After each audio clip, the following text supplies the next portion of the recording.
Azura Hall was a vibrant 38-year-old woman, her life as colourful as the beautiful paintings and sculptures she crafted. Known for her artistic talents and kind-hearted nature, she made her home in the picturesque town of Summerville, South Carolina, famous for its charming downtown and the annual Flower Town Festival. As a freelance artist, Azura's creations graced local art fairs and galleries, captivating everyone who saw them. She lived with her husband, Roger Hall, a retired naval officer, and her 18-year-old stepson, Waldo. Despite a 20-year age difference, Azura and Roger shared a deep, abiding love that began the moment he was enchanted by her creativity at a local art show. In the days leading up to her untimely death, Azura was bubbling with excitement over a new art project. She was meticulously working on a series of sculptures, drawing inspiration from the rich wildlife and landscapes of South Carolina. These pieces were set to debut at the much-anticipated Flower Town Festival. Azura also had high hopes for a planned family getaway, which she believed could heal the strained relationship between her and Waldo. Her friends often spoke of her charisma and warmth, describing how she effortlessly created a welcoming atmosphere during her delightful dinner parties. Despite life's challenges, Azura was an eternal optimist, filled with dreams of one day opening her own art gallery and inspiring others with her work. Tragically, her dreams were cut short by a brutal and senseless act of violence. Azura's life was a testament to her resilience and creativity, and her loss was deeply felt by all who knew her. On the morning of September 12, 2012, Summerville was just waking up. It was a cool, clear day with the sun shining brightly. Around 8:30 a.m., Azura Hall's neighbour, Orla James, walked over to the Hall house. Orla, who was 25 years old, lived next door. She often visited Azura to discuss her true crime novel, which she was working on based on real-life events. Orla knocked on the door, but no one answered. She found this odd because Azura was usually up early working in her art studio. The studio was a small separate building in the backyard. Orla decided to check there. As she approached the studio, she noticed the door was slightly open. When Orla entered, she was greeted by a horrific scene. Azura was lying on the floor covered in blood. The room was in chaos, with broken sculptures and shattered glass everywhere. Azura's body showed signs of a violent struggle. Orla was shocked and horrified. Her hands trembled as she quickly dialed 911 on her cell phone. The 911 operator, calming Orla as best they could, instructed her to stay outside and wait for the police. Orla, still in shock, followed the instructions. She stood in the yard, staring at the studio, trying to process what she had just seen. The police arrived within minutes. As they began their investigation, they noted the heavy sculpture near Azura's body. It was clear this was the murder weapon used to inflict multiple blunt force trauma injuries. The amount of blood and the state of the studio indicated a frenzied attack. Orla was interviewed by the police. She was still shaken, but managed to provide a clear account of her morning.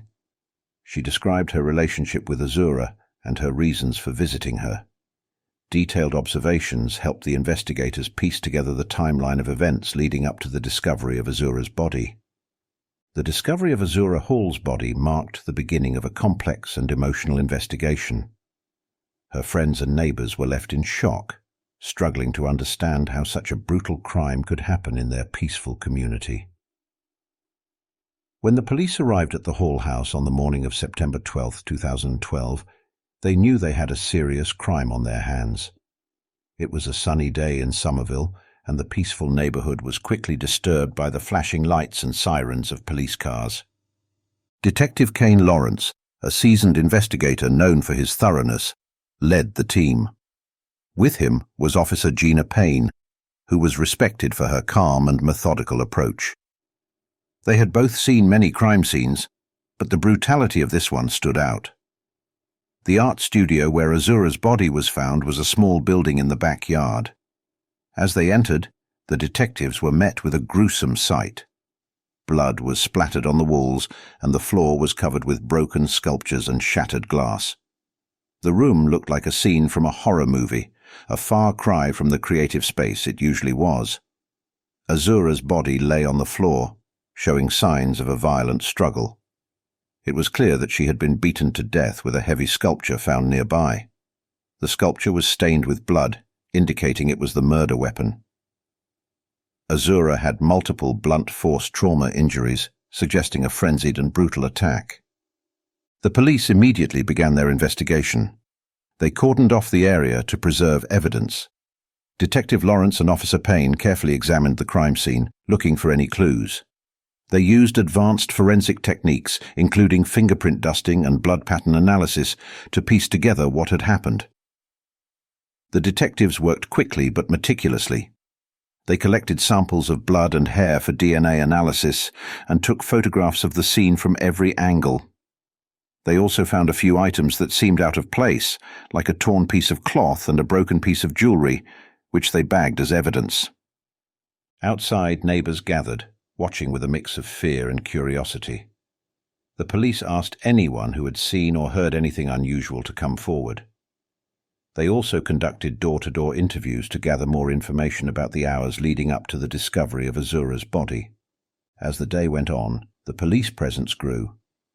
Additional officers arrived to help with the investigation, and the media started to gather, drawn by the shocking nature of the crime. News reporters from local stations like WCI and the Post and Courier began reporting live from the scene, adding to the growing sense of urgency. By the end of the day, the police had gathered a substantial amount of evidence, but many questions remained. Who could have done this, and why? Detective Lawrence and Officer Payne knew they had a long road ahead, but they were determined to find justice for Azura. Roger Hall, Azura's husband, was the first suspect the police investigated. Roger, who was 58 years old, had a disciplined and stoic personality shaped by his years of service in the Navy. He married Azura 10 years ago, providing her with stability and support. Despite his stern exterior, Roger was deeply in love with Azura and very protective of his family. On September 12, 2012, after the police discovered Azura's body, they brought Roger in for questioning. Detective Kane Lawrence and Officer Gina Payne conducted the interview. Roger appeared calm, but was clearly shaken by the news of his wife's death. He told the detectives that he had been away on a business trip, staying at a Hampton Inn in Boston. He provided hotel receipts and a confirmation of his check-in and check-out times to back up his alibi. Roger's interview lasted several hours. The detectives asked him about his relationship with Azura and any possible enemies she might have had. Roger spoke about the tensions between Azura and his son Waldo. He mentioned that Waldo had been acting out since the death of his biological mother and struggled to accept Azura as a mother figure. Roger believed that despite these challenges, the family would eventually reconcile. The police also searched the Hall home for additional evidence. They went through Roger's belongings and searched his car but found nothing suspicious. They interviewed Roger's colleagues and checked his phone records, all of which confirmed his alibi. Throughout the investigation, Roger maintained his composure. However, the strain was visible. He expressed his grief and disbelief that someone could harm Azura. He was cooperative with the police and provided them with any information they requested. Meanwhile, the local news outlets such as WCI and the Post and Courier reported on the investigation. Neighbors and friends of the Halls were shocked to hear that Roger was a suspect. Many described him as a kind and loving husband who would never harm his wife. Despite his strong alibi, the police continued to investigate Roger to ensure nothing was overlooked. They re-examined the crime scene and cross-checked all the details of his alibi. Detective Lawrence and Officer Payne wanted to be thorough, leaving no stone unturned. As days passed, it became clear that Roger was not involved in Azura's murder. The focus of the investigation shifted to other potential suspects. While Roger was cleared, the pain of losing Azura and being under suspicion was a heavy burden he had to bear. On September 15, 2012, just 3 days after the discovery of Azura's body, Somerville was covered in a light drizzle. The grey skies matched the sombre mood in the town. Around noon, while reviewing the evidence collected from the crime scene, Detective Kane Lawrence noticed something unusual. Hidden among Azura's art supplies in her studio were dozens of letters. These were not just any letters, but sexually explicit love letters exchanged between Azura and someone else. Detective Lawrence and Officer Jaina Payne carefully read through the letters. The content revealed a secret affair between Azura and an unidentified individual. The letters spoke graphically of secret sex acts and deep conflicting emotions. This discovery was a significant breakthrough in the case and suggested a possible motive for the murder. Detective Lawrence called for a meeting with the entire investigative team. They discussed the contents of the letters and their implications. The team knew they had to identify the other person involved in the affair to understand the full context and potential motives. Officer Payne led the effort to gather more information. She visited Azura's close friends and neighbors, asking if anyone knew about the affair. Many were shocked and had no idea Azura was involved with someone other than her husband Roger. The news quickly spread through the small, very conservative southern community, creating a buzz of gossip and speculation. Meanwhile, forensic experts analyzed the letters for fingerprints and DNA evidence. They also checked Azura's phone records and email history to find clues about her secret lover. The investigation was thorough, and every detail was scrutinized. On the same rainy afternoon, while examining Azura's phone, the detectives found a series of explicit text messages and call logs that led them to suspect Waldo, Azura's 18-year-old stepson. The messages hinted at a strained and complicated sexual relationship between Azura and Waldo. Some of the texts were heated, while others were more explicit and graphically described their sexual relationship. Detective Lawrence and Officer Payne were shocked by this new revelation. Waldo had always been seen as a troubled teenager, but the extent of his relationship with Azura was unexpected. The detectives knew they had to approach this delicately to get to the truth. The discovery of the love letters and text messages shifted the focus of the investigation. The police now had a clearer direction, and the pieces of the puzzle were slowly coming together. They prepared to interrogate Waldo again, this time with new compelling evidence that could unlock the secrets behind Azura's tragic death. Waldo Hall, Azura's 18-year-old stepson, became the focus of the investigation after the discovery of the love letters and text messages. Waldo was a troubled teenager, still struggling with the death of his biological mother and the arrival of Azura into his life. He often acted out, showing signs of resentment towards Azura for taking his mother's place. Despite this, he was intelligent and ambitious, with a passion for music. He spent hours playing his guitar, dreaming of becoming a famous musician. On September 16, 2012, Waldo was brought in for questioning. Detective Kane Lawrence and Officer Jaina Payne conducted the interview. Waldo appeared nervous but tried to remain calm. The detectives began by asking him about his relationship with Azura.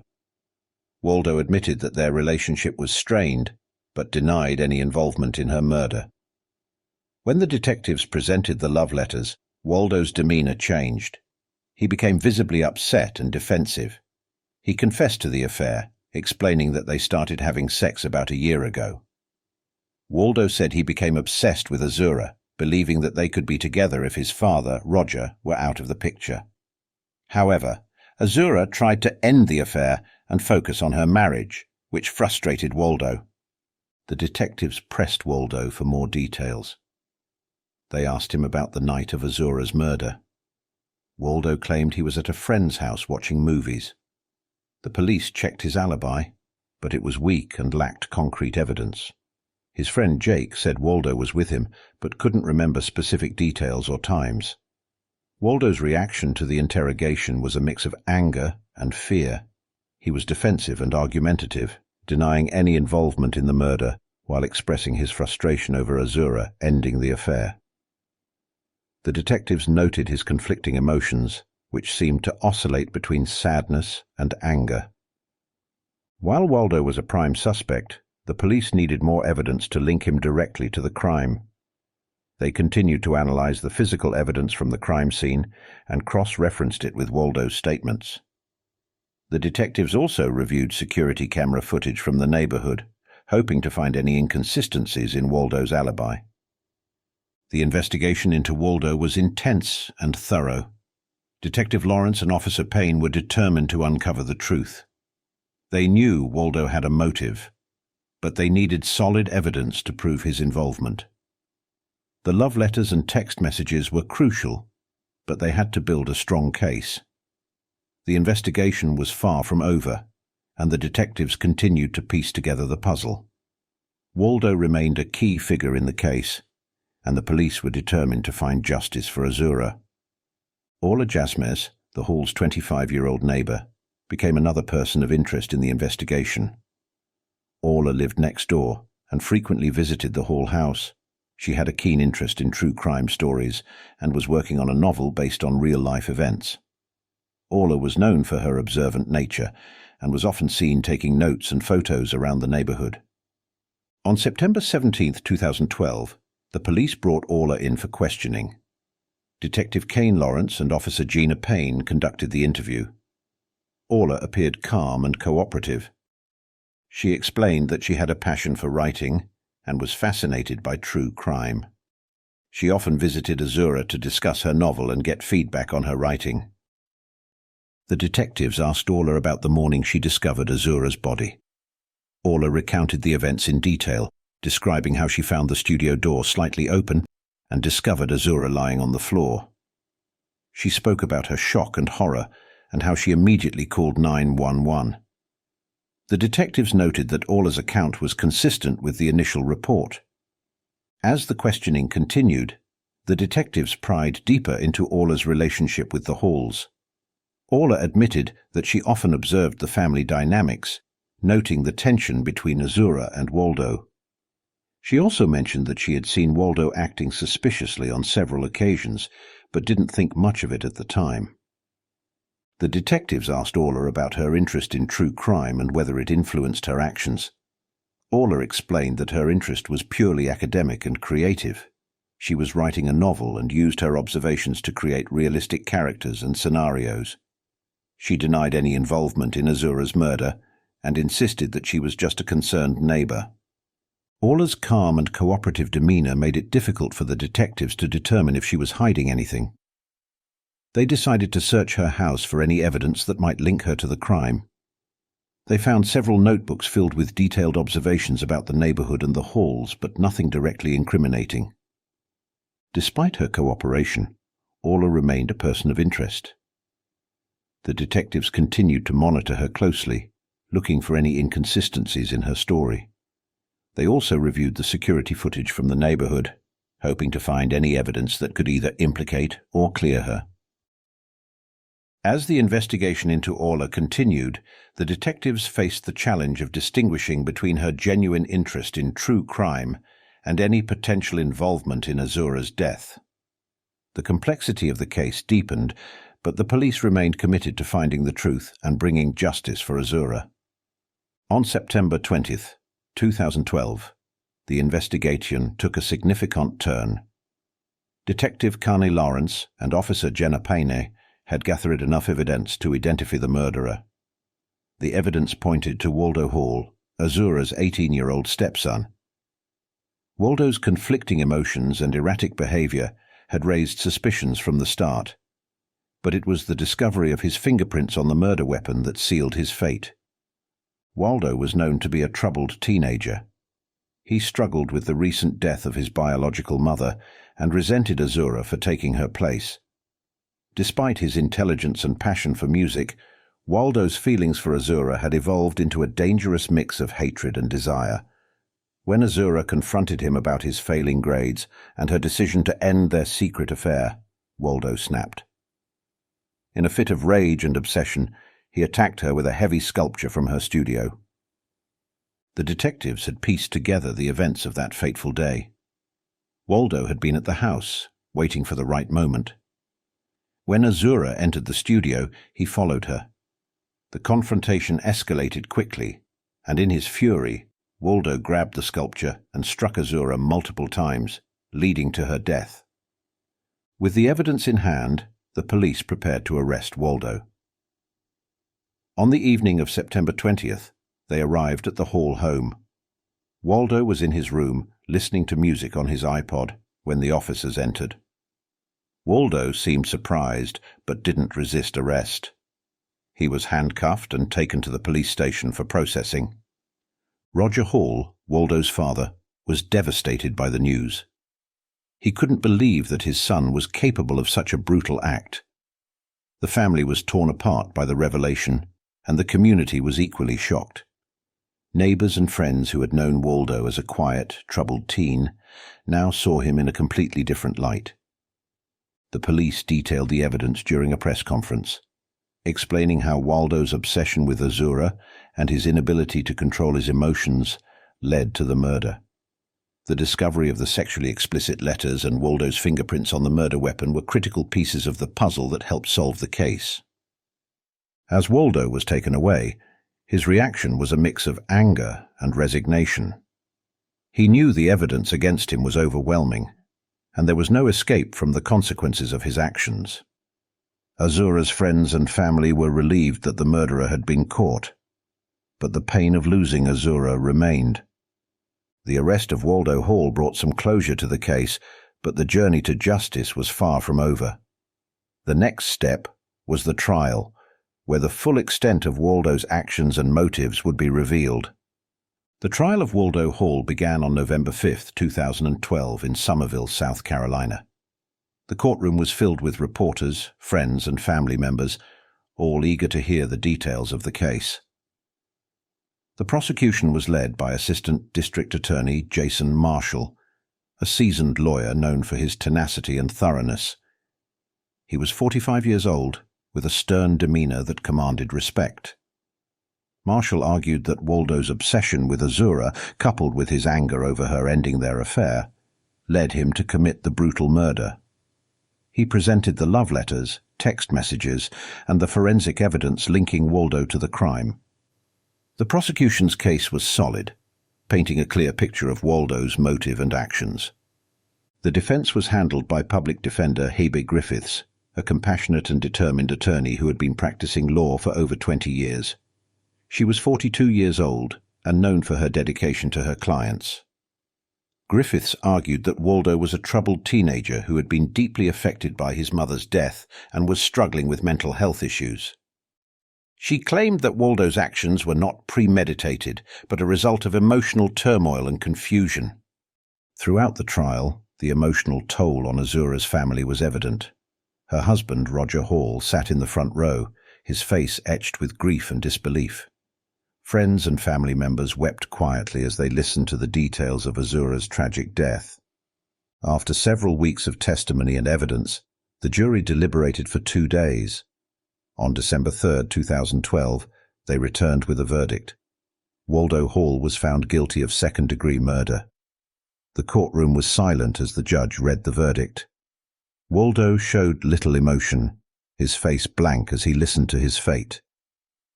The sentencing took place on December 10, 2012.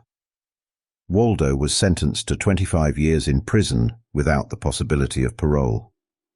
The judge stated that while Waldo's actions were driven by emotional distress, the brutality of the crime warranted severe punishment. The sentence aimed to provide justice for Azura and her family while acknowledging Waldo's troubled background. Azura's family had mixed reactions to the sentence. Some felt it was too lenient given the nature of the crime, while others believed it was a fair balance between justice and compassion for Waldo's mental state. The trial and sentencing of Waldo Hall were widely covered by local media, including WCI and the Post and Courier. The case served as a somber reminder of the impact of emotional and mental health issues and the devastating consequences they can have. After Waldo Hall was sentenced to 25 years in prison, life in Summerville, South Carolina, began to slowly move forward. The trial had been a traumatic experience for everyone involved, leaving lasting impacts on the community. Roger Hall, Azura's husband, struggled to cope with the loss of his wife and the imprisonment of his son. He took a leave of absence from his job and sought counseling to deal with his grief and the overwhelming sense of betrayal. Friends and neighbors provided support, but Roger often felt isolated. He decided to move to Charleston to start fresh, away from the painful memories in Somerville. Detective Kane Lawrence and Officer Gina Payne, the lead investigators, received commendations for their diligent work in solving the case. The success of their investigation reinforced their commitment to justice and the importance of thorough police work. The case also highlighted the need for increased support for mental health issues both within families and the broader community. Hey, interested in more real-life murder mysteries? Be sure to like and subscribe to our channel. Do you have any thoughts about this case, or have a case of your own you'd like us to investigate? Leave us a comment. Thanks for watching video.